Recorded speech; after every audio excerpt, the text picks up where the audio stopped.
비판하느냐? 어찌하여 네 형제를 업신 여기느냐? 우리가 다 하나님의 심판대 앞에 서리라. 욕되었으되 주께서 이르시되 내가 사랑하니 모든 무릎이 내게 꿇을 것이요 모든 혀가 하나님께 자박하리라 하였느니라. 이러므로 우리 각 사람이 자기를 하나님께 직고하리라. 우리가 다시는 서로 비판하지 말고 도리어 부딪힐 것이나 거칠 것을 형제 앞에 두지 아니하도록 주의하라. 내가 주 예수 안에서 알고 확신하노니 무엇이든지 스스로 속된 것이 없으되 다만 속되게 여기는 그 사람에게는 속되니라. 만일 음식으로 말미암아 내 형제가 근심하게 되면 이는 내가 사랑으로 향하지 아니하니라. 그리스도께서 대신하여 죽으신 형제를 내 음식으로 망하게 하지 말라. 그러므로 너희의 선한 것이 비방을 받지 않게 하라. 하나님의 나라는 먹는 것과 마시는 것이 아니요 오직 성령 안에 있는 의와 평강과 희락이라. 아멘. 네. 10장 17절 말씀 또 우리에게 귀한 교훈이 되기를 소원합니다. 우리가 어떤 행위를 보며 다른 사람들에게 비판하는 것에 대해서 먼저 말씀하십니다. 우리가 다른 형제의 행위를 비판할 자격이 있는가에 대해서 이야기를 하고 있습니다. 거기에 대해서는 우리가 다 하나님의 심판대 앞에 설 것이다. 그렇게 얘기를 하고 있습니다. 우리가 행위로는 모두가 다 심판의 존재 앞에 심판의 존재로 드러나게 될 것이라 이렇게 얘기하고 있습니다. 그래서 구약의 말씀을 이용해서 주께서 이르시되 내가 살았노니 모든 무릎이 내게 꿇을 것이요 모든 혀가 하나님께 자백할 것이라 했습니다. 이러므로 우리 각 사람이 자기를 하나님께 직고하리라. 자기가 하는 행한 행위를 하나님한테 다 자백하게 될 것이라고 얘기합니다. 그런데 그 심판에서 그 행위의 심판에서 그 기준에 들어갈 수 있는 그런 행위를 행하는 사람은 아무도 없다는 것입니다. 다만 그렇다면 어떤 차이가 있을까요? 믿지 않는 사람과 믿는 사람에게 있어서의 차이라는 것은 무엇일까요? 모두가 다 행위를 이야기할 때는 모두가 다 심판의 기준에 맞는 그런 행위를 다 직고하게 될 것입니다. 믿는 사람이나 믿지 않는 사람이나. 그러나 어떤 일이 벌어집니까? 그 행위의 차이는 별로 이루어지지 않습니다. 다만 그 차이가 이루어지는 것은 어떤 것이에요?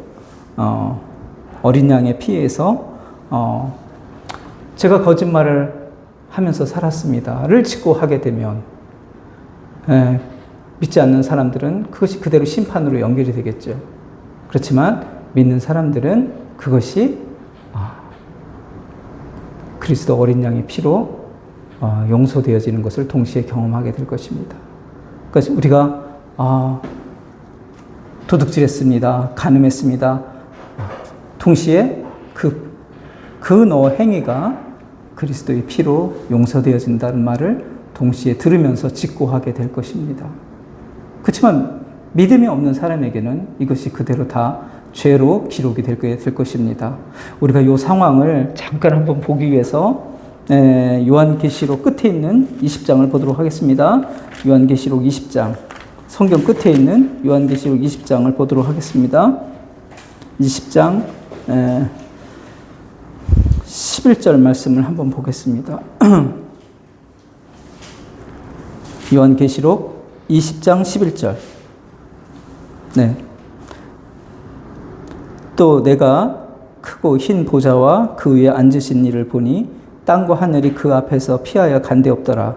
또 내가 보니 죽은 자들이 큰 자나 작은 자나 그 보좌 앞에서 서 있는데 책들이 펴 있고 또 다른 책이 펴졌으니 곧 생명책이라. 죽은 자들이 자기 행위를 따라 책들에 기록된 대로 심판을 받는다. 이렇게 돼 있죠? 이 사람들이 다 우리가 지금 행하는 행위들이 다 기록이 되는 겁니다.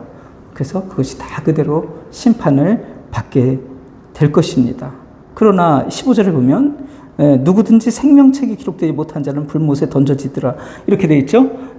그 생명책에 기록된 사람은 그 행위는 동시에 짓고 하게 되지만 그것이 다 용서되어져서 그 생명책에 이름이 기록된 사람들은 심판을 면하게 되는 그런 상황이 벌어집니다.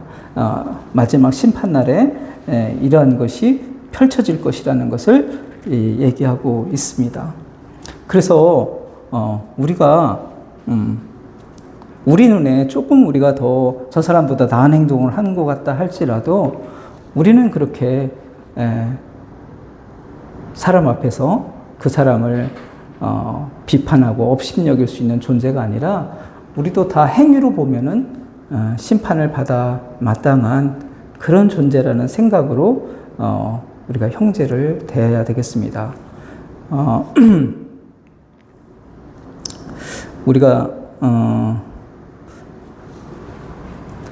어떤 사람이 한 행위를 내가 그대로 그것을 하지 않았다 할지라도 우리는 또 다른 면에서 또 다른 어떤 죄를 또 우리는 갖고 있는 것입니다.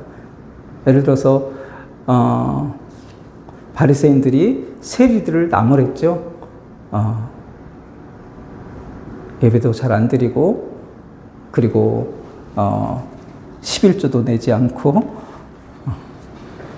금식도 하지 않는 그러한 사람들이라고 세리를 나무랬지만 그 사람은 또 그러한 마음을 갖는 순간 또 형제를 미워하는 그러한 마음을 또 그 사람은 품는 겁니다. 그렇기 때문에 죄의 어떤 모습은 다르다 할지라도 그 사람도 또 동일한 죄를 그 안에서 내면의 죄를 또 그 사람은 쌓고 있는 그런 모습입니다. 그렇기 때문에 우리가 어떤 저 사람이 한 행동을 똑같이 않았다 할지라도 우리가 그 사람을 비판하게 되면 우리는 또 그것으로 인해서 남을 미워하는 그러한 어떤 죄를 또 우리 안에 갖게 되는 것입니다. 그래서 우리가 행위로는 우리가 그 사람보다 결코 뛰어나다 이렇게 말할 수가 없는 그런 존재가 된다는 것입니다. 그래서 우리가 누구를 비판하는 것에 대해서 우리가 나도 죄인이라는 생각으로 사람을 대하는 그런 마음을 우리가 꼭 가져줘야 되겠습니다. 아울러서 13절에 보면 그런즉 우리가 다시는 서로 비판하지 말고 도리어 부딪힐 것이나 거칠 것을 형제 앞에 두지 아니하도록 주의하라 그렇게 얘기하고 있습니다. 네.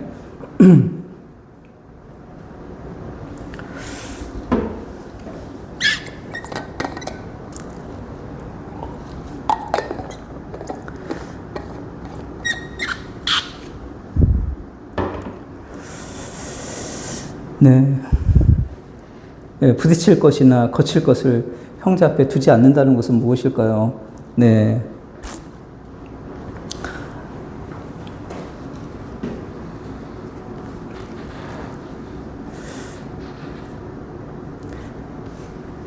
우리가 신앙에 본질적인 것과 비본질적인 것이 있습니다.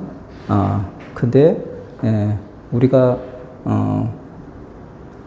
이 성경 말씀에 의한 신앙을 갖지 않게 되면 비본질적인 것들에 의해서 신앙이 평가되어지는 그런 형태로 가게 됩니다.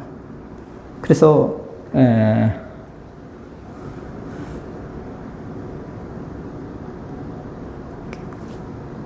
이 교회 모임 속에서도 우리가 부딪힐 것을 많이 만들어 두게 됩니다. 그리고 그것을 충실하게 하느냐 안 하느냐를 가지고 그 사람의 신앙을 평가하는 형태로 가게 됩니다. 이것이 아주 잘못된 신앙의 방향입니다. 이 거칠 것을 형제 앞에 두지 말라고 했는데 우리는 그 믿음을 평가한다는 이름 아래 믿음을 독려한다는 그 미명 아래 이러한 것들을 많이 그냥 걸어놓고 있습니다. 그래서 여러분들도 저는 교회 생활을 해봐서 알겠지만 주보 같은 데 보면 어떻게 돼 있어요. 이번 주에 11조를 한 사람, 건축헌금 한 사람, 그 이름이 적혀 있잖아요.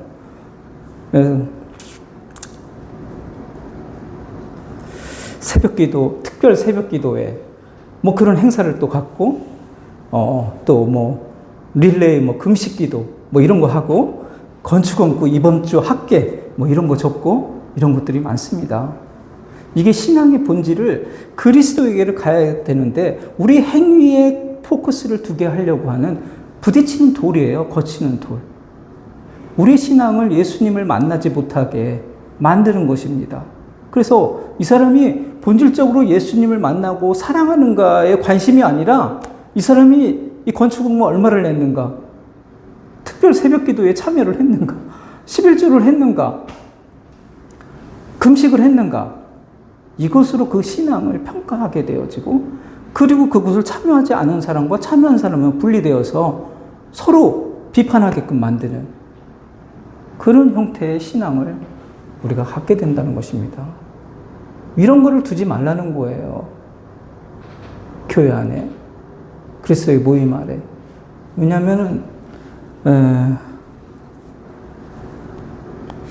그는 신앙생활의 본질을 눈에 띄지 못하게 하는 아주 장애물이 되기 때문에 그렇습니다. 우리 신앙의 본질이라는 것은, 복음은 그리스도에게 집중해서 그 은혜로 살게 하는 것이 본질이에요. 그렇게 해야 되는 것이나 신앙이라는, 그리스도에게 집중하게 해줘야 됩니다. 아시겠죠? 그리고 그 은혜로 살게끔 만들어줘야 돼요. 그런데 여러 가지 행위 규칙을 만들어 놓으면 복음의 본질은 사라지고, 그 규칙을 충실히 했느냐 안 했느냐로 신앙을 구분하는 겁니다. 그리고 그 충실히 따른 사람은 마치 자기가 신앙이 좋은 것처럼 이렇게 생각을 하고 주변에게 인정을 받는다는 것입니다. 예수님에 대한 관심은 사라지고, 그 행위의 관심 속에서 그 사람이 좋은 신앙으로 평가받는다. 과연 그러한 신앙이 좋은 신앙입니까?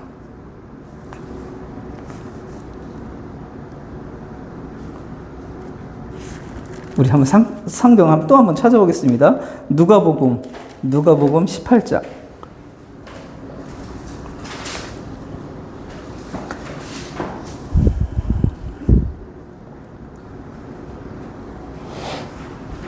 자, 보세요. 누가복음 18장 11절. 네, 이렇게 되어 있습니다. 누가복음 18장 11절에 바리새인은 서서 따로 기도하여 이르되, 하나님이여, 나는 다른 사람들 곧 토색 불이 간음하는 자들과 같지 아니하고 이 세리와도 같지 아니함을 감사하나이다. 나는 일회에 2번씩 금식하고 또 소득의 11조를 드리나이다 하고, 세리는 멀리 서서 감히 눈을 들어 하늘을 쳐다보지 못하고 다만 가슴을 치며 이르되, 하나님이여, 불쌍히 여기서 나는 죄인이로소다 하니라. 내가 너에게 이르노니 이에 저 바리새인이 아니고 이 사람이 의롭다 하심을 받고 그의 집으로 내려갔느니라. 네, 이렇게 돼 있죠. 그 교회가, 그 모임이, 그 회당이, 그 신앙의 모임이 규정한 규칙들을 철저히 지켰습니다. 바리새인은. 그리고 그것이 자기 신앙의 대단한 자랑인 것이 마냥 하나님께 얘기했습니다. 그런데 하나님은 그를 의롭지 못하다고 했습니다. 행위와 규칙들을 지키는 곳에 숨어버린 신앙은 결코 하나님 앞에서 인정받을 수 없습니다. 우리의 본질은 모든 사람에게 차별 없이 주시는 그 예수님의 피의 공로, 그것을 믿는 사람이, 나는 죄인이지만 나는 예수님의 피의 공로를 믿습니다. 불쌍히 여겨주십시오. 이렇게 하는 사람에게 구원이 임하는 거고 의로움이 주어지는 겁니다. 그런데 우리는 너무나 이러한 거치는 것, 부딪히는 것들을 많이 만들어 놓고 그것으로 신앙의 장애물을 만들고 있습니다.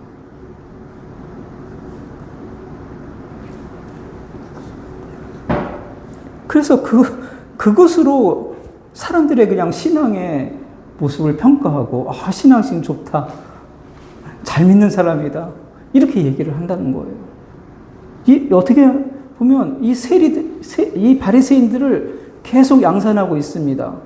그것으로 인해서 다 자기 신앙을 하나님 앞에서 잘 갖고 있는 것으로 자랑하게끔 만드는 그러한 사람들로 만들고 있는 그러한 것입니다. 그래서 우리가 최대한의 이 규칙이라든가 어떤 제도를 만들어내면 안 됩니다. 모임에. 아시겠죠? 이걸 만들면 안 돼요. 1년에 뭐 성경 통독해야 된다. 일주일에 2번 이상 예배에 참여해야 된다. 이런 규칙들을 만들면 안 됩니다. 그러면 거기에 숨어버리는 거예요, 신앙이. 그것을 한 것이 나의 신앙이 돼요. 예수님과는 상관없이. 주일 성수 한 게 나의 신앙이에요. 주일 성수를 뭐 때문에 합니까? 예수님의 피의 공로를 배우기 위해서 우리가 모이는 거예요. 그 모임 자체가 대단히 뛰어나고 중요한 거라서 모이는 것이 아닙니다. 아시겠죠? 우리가 예수님을 배우기 위해서 모이는 거고 신앙생활 하는 겁니다. 그걸 나누기 위해서. 아시겠죠? 이 자체를 내용도 없지만 힘들지만 이 예배를 드렸다. 그래서 나는 신앙생활에 좋은 믿음으로 형성했다. 이건 절대 없습니다. 이 세리가 바리새인이 얼마나 열심히 했어요. 그 사람들이 정한 규칙을 따라서. 이 사람은 구원을 받을 수 없다. 이렇게 얘기하잖아요.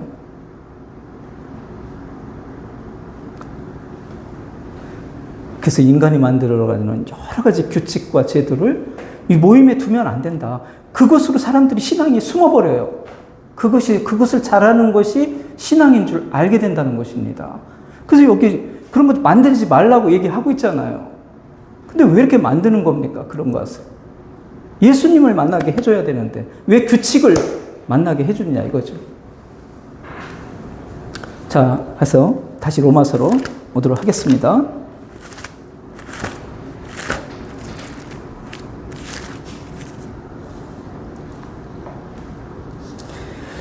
그래서 13절에 14. 그런데 우리가 다시는 서로 비판하지 말고 이런 것들을 많이 만들어 놓기 때문에 비판도 많아지는 거예요. 이해가 되시죠? 네. 그러니까 비판거리를 너무 만들고 있어요. 그래서 우리는 다시 서로 비판하지 말고 도리어 부딪힐 것이나 거칠 것을 형제 앞에 두지 아니하도록 주의하라. 아시겠죠? 그러니까 비늘 없는 생선도 먹지 말아야 되고 돼지고기도 먹지 말아야 되고 술이라면 맥주 한 잔도 마시면 안 된다고 그러고 이런 것들을 만들어 놓지 말라는 겁니다. 아시겠죠? 네. 이렇게 되면 그게 신앙인 줄 알아요. 그렇게 하는 게. 그렇게 안 하면은 그게 신앙 잘하는 것으로 생각하게 만든다는 것이에요. 사실 그런 것들은 아무것도 아니에요. 그걸 저거 좀 이상하다고 생각하는 사람이 이상한 거예요. 그 사람들한테만 이상한 겁니다. 아시겠죠? 아무것도 아닌 건데. 예수 그리스도가 율법을 완성했잖아요. 그러면 세상에 존재하는 물질이 나의 어떤 신앙을 가로채기라도 한 그런 거 아무것도 아니에요. 여러분들이 돼지고기 먹을 수 있고 오징어 먹을 수 있는 거죠. 왜 그 규칙을 만들어서 사람을 시험에 빠지게 하고 또 사람들 간에 갈등이 생기게 비판하게 만들고. 자, 14절에 보세요. 내가 주 예수 안에서 알고 확신하노니 무엇이든지 스스로 속된 것이 없으되 다만 속되게 여기는 그 사람에게 속된 겁니다. 아시겠죠? 속된 것이 없습니다. 이제 신약에 주어지는 모든 물질이라든가 음식이라든가 이런 것에 속된 게 아무것도 없어요. 다만 그것을 속되게 생각하는 사람, 그 사람이 속되게 되는 거예요. 아시겠죠?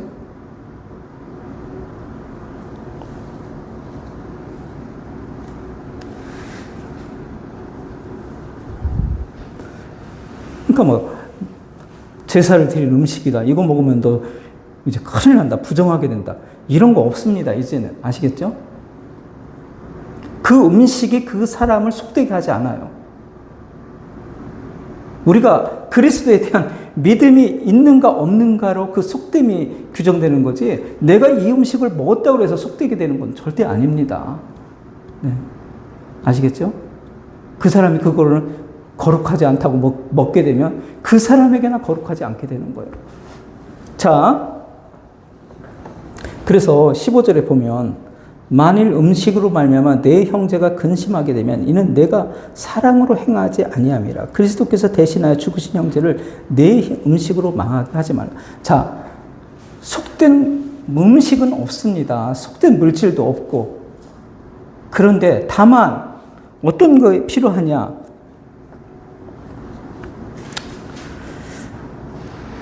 우리는 그러한 것을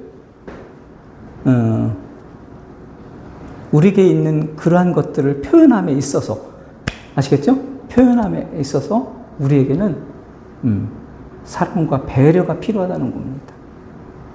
무슨 얘기인지 아시겠죠?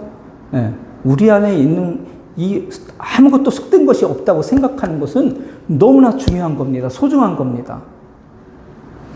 자, 거기 16절 보세요.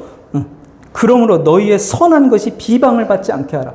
아셨죠? 우리가 갖고 있는 건 그러한 생각은 너무나 선하고 좋은 것이에요. 이 세상에 속된 것은 없다라고 생각하는 것은 좋은 것입니다.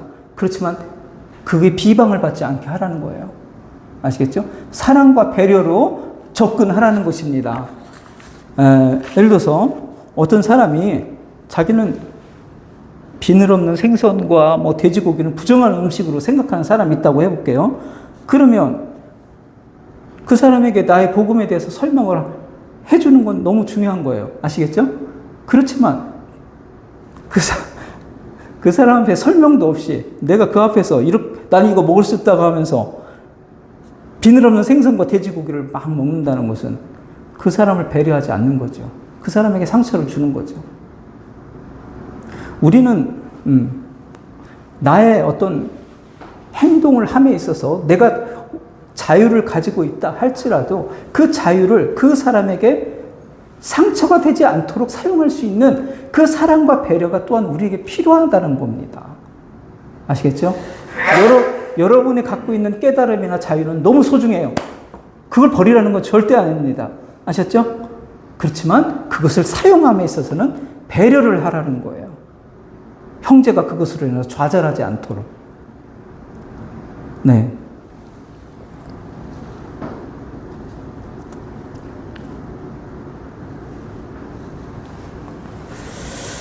그래서 15절 말씀은 바로 그런 얘기입니다. 만일 음식으로 말미암아 내 형제가 근심하게 되면 이는 내가 사랑으로 행하지 않으면, 배려하지 않으면 엄청난 근심을 하게 되죠.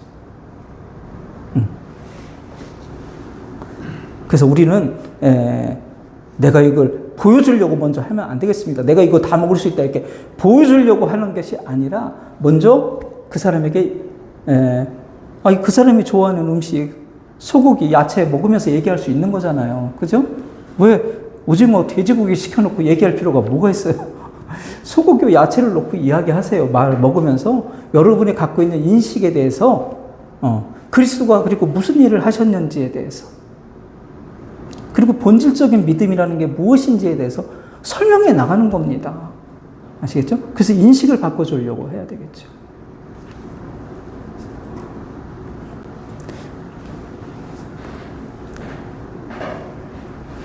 영어를 처음 배우려는 사람한테 아주 어려운 문장을 가지고 설명을 하고 그것도 한국말로 안 하고 영어로만 설명한다고 해보세요. 그 사람은 좌절하고 실망하고 영어에 대해서 깊은 절망감을 느끼고 아마 안 나올 거예요. 그죠? 네. 그 사람에게 맞춰서 아주 쉬운 문장부터 가르쳐서 그 사람이 영어의 자신감을 갖도록 도와주고 그 다음에 장성한 분량에 이르도록 도와줘야 되겠죠. 그죠? 예. 우리가, 복음의 자유를, 은혜의 깨달음을 우리가 소유는 하되, 소중한 것입니다. 소유는 하되, 그것을 표현함에 있어서는 배려를 가지고 표현하라. 아시겠죠? 그것을 오늘 성경이 우리에게 이야기하고 있습니다. 17절에 보면 하나님의 나라는 먹는 것과 마시는 것이 아니요 오직 성령 안에는 의와 평강과 희락이다. 그러니까 우리가 너무나 이 하나님의 나라를 너무나 인간이 만들어 놓은 어떤 규칙 속에 있는 줄 알고 있는 거예요, 사람들이. 먹고 마시는 거, 지키고 안 지키는 거, 여기에 하나님 나라가 있지 않다는 것입니다. 아시겠죠?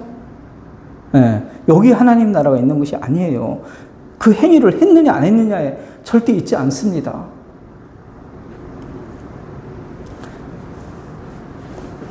하나님 나라는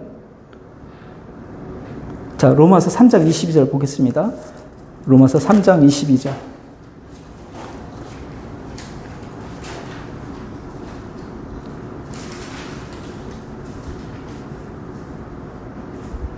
네. 한번 읽어보실래요? 3장 22절. 예수 그리스도를 믿음으로 말미암아 모든 믿는 자에게 미치는 하나님의 의인이 차별이 없느니라. 네. 이것으로만 우리가 하나님의 백성이 되고 의를 얻는 거예요. 차별이 없다고 그랬잖아요. 그죠? 행위의 어떤 정도가 차별이 없어요. 우리는 이것으로 하나님의 의를 얻고 자녀가 되는 것이란 말이에요. 그렇기 때문에 어떤 규칙을 만들어서 그것을 했느냐 안 했느냐로 신앙을 평가하고 11조 10년 이상 한 사람 집사 주겠다. 주일 성서 15년 이상 한 사람한테만 장로 자격을 주겠다. 이런 것들이 얼마나 터무니없는 것인지 여러분들 아셔야 돼요. 이게 신앙의 본질을 다 가로막고 있는 겁니다. 무엇을 했느냐 안 했느냐, 먹었느냐 안 먹었느냐로 우리 신앙이 평가되지 않는다는 거예요. 그래서 그러니까 우리가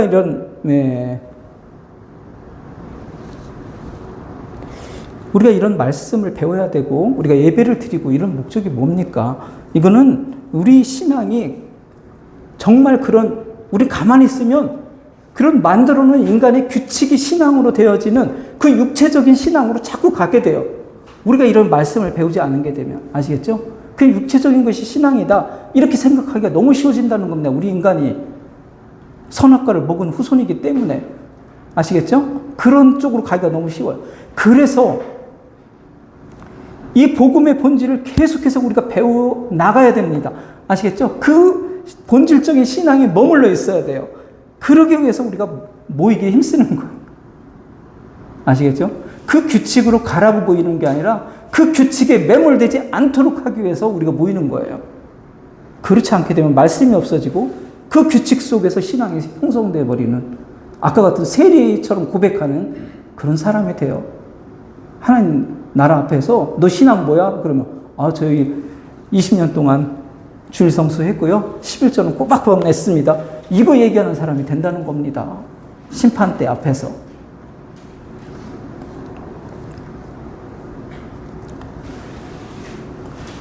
우리는 이 본질적인 그 신앙을 견고하게 유지하기 위해서 모이는 거예요. 아시겠죠? 모임을 위한 모임은 절대 아닙니다. 그 신앙을 모이기 위해서 우리는 말씀을 나누고 기도하고 또 헌금하고 우리가 이런 활동을 하는 것이에요. 이 성경이 말하는 본질적 복음의 내용을 우리가 나누고 그것으로 인해서 의와 평안과 희락을 누리기 위해서. 아시겠죠? 그러기 위해서 우리가 신앙생활을 하는 것입니다.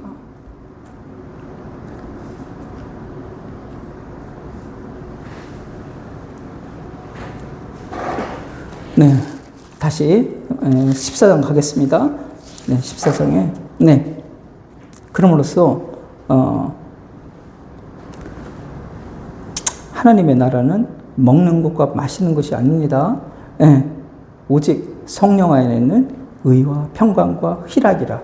네, 성령은 우리에게 의는 너가 먹고 마시는 것에 의해서 결정나지 않는다고 너가 행한 것에 의해서 결정나지 않는다고 우리에게 끊임없이 알려주게 될 것입니다. 너의 의는 예수 그리스도 공로를 온전히 의지하는 마음에서만 발생할 수 있다는 것을 우리에게 가르쳐 줄 것입니다. 그것을 배우기 위해서 우리가 모임을 갖는 겁니다. 아시겠죠? 성령은 그걸 우리에게 도와줄 것입니다. 무엇이 진정한 의인지를. 그리고 그렇게 되면은 평강과 희락이 따라오죠. 왜냐하면 어떤 행위를 기준으로 한 것이라면 우리가 그것이 얼만큼 도달해야 되는지를 끊임없이 고민하게 될 것입니다. 그렇지만 예수 그리스도가 이루어지신 의를 의지하는 거기 때문에 나에게서 발생한 것이 아니에요. 예수 그리스도를 의지하기 때문에 이거는 변개될 수 없는 기준이 됩니다. 그렇기 때문에 그 의는 나에게 견고한 것이 되는 것이에요. 그렇기 때문에 우리는 평안이 따라오고 그리고 정말 죄의 가리움을 자에게 누려지는 그런 기쁨과 복이 있잖아요. 그것이 우리에게 찾아오는 것입니다. 그래서 여러분들이 건강한 신앙을 하다면 이 의와 평강과 희락이 있는 거예요. 그거는 예수 그리스도의 믿음을 의지함으로. 아시겠죠? 그것이 따라오게 되어 있습니다. 의와 평강과 희락이. 여러분에게 초조함과 불안함과 내가 더 열심히 해야 되는 그런 것들이 있습니까? 그런 내 행위를 의지하는 신앙이기 때문에 그런 것이 찾아오는 것이. 예수 그리스도의 공로를 의지하는 속에서는 의와 평강과 희락이 따라옵니다. 아시겠죠?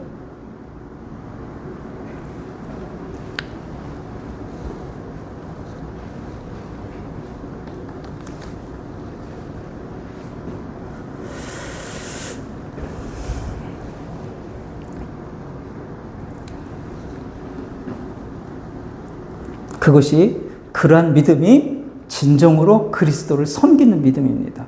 아시겠죠? 예수님의 공로를 온전히 의지하는 것이 정말 하나님을 섬기는 사람이에요. 거기 물론 다음 주에도 얘기하겠지만 18절에 보면 이로써 그리스도를 섬기는 자는 하나님을 기쁘시게 한다고 되어 있잖아요. 그리스도를 섬기는 거예요. 그것이. 아시겠어요?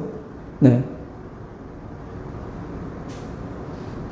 규칙에 숨어버리는 사람들, 그 율법에 숨어버리는 사람들은 하나님을 섬기는 것이 아닙니다. 그리스도를 섬기는 사람이 하나님을 섬기는 거예요.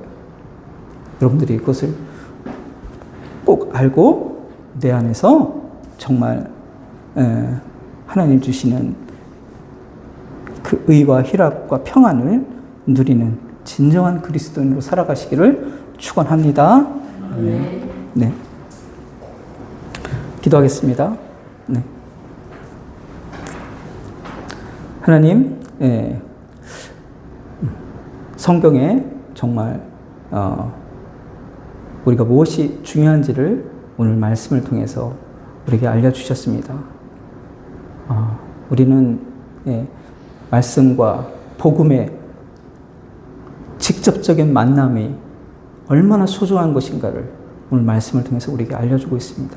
바로 이러한 것을 추구하고 이러한 것 속에서 의와 평강과 희락을 누리는 그 복된 신앙으로 늘 존재하도록 지켜주시옵소서. 감사드리며 예수님 이름으로 기도드립니다. 아멘. 네.